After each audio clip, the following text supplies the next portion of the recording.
আসসালামু আলাইকুম। অনেক সময় আমরা দুধ জাল দিতে গেলে দুধটা ফেটে যায়। আর সেই ফেটে যাওয়া দুধটা ফেলে না দিয়ে এরকম সফট মিষ্টি তৈরি করা যায়। সেই রেসিপিটি আজকে আমি আপনাদের সাথে শেয়ার করব। আমি ১ কেজি দুধ জাল দিতে গিয়েছিলাম আর হঠাৎই এই দুধটা ফেটে যায়। এই ফেটে যাওয়া দুধটা দিয়ে আজকে আমি মিষ্টি বানাবো।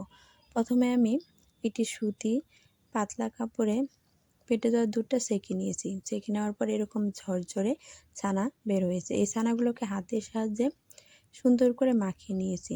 এরপরে অল্প পরিমাণে ময়দা দিয়ে আবারও ভালোভাবে মেখে সফট একটা ডো তৈরি করে নিয়েছি।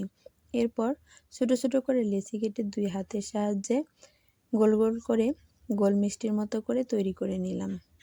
এখন আমি চুলায় একটি কড়াই বসিয়ে ১.৫ চামচের মতো চিনি দিয়ে দিলাম আর দিয়ে দিলাম বেশি করে পানি। যেহেতু মিষ্টির শিরা পাতলা করেই তৈরি করতে হয়, এ কারণে একটু পানির পরিমাণটা বেশি দিতে হবে। এরপর চিনিটা যখন গলে শিরা তৈরি হয়ে আসলো, সেই মুহূর্তে আমি ফ্লেভারের জন্য ২টি এলাচ ফাটিয়ে দিলাম। তারপরে এক এক করে মিষ্টিগুলো দিয়ে চুলার আঁচ একদম লোতে রেখে ঢাকনা দিয়ে ঢেকে ১০ মিনিটের মতো রান্না করে নিয়েছি। ১০ মিনিট পর দেখুন আমার মিষ্টিগুলো ফুলে কতটা ফুলকোর মতো হয়ে গেছে। এবার আমি এই মিষ্টিগুলোকে ১ থেকে ২ ঘন্টার মতো রেস্টে রেখে দিব।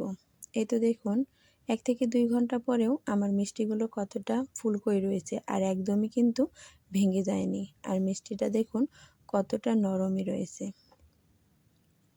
আমার রেসিপিটা ফলো করে আপনারাও খুব সহজে ফেটে যাওয়া দুধ দিয়ে এরকম মিষ্টি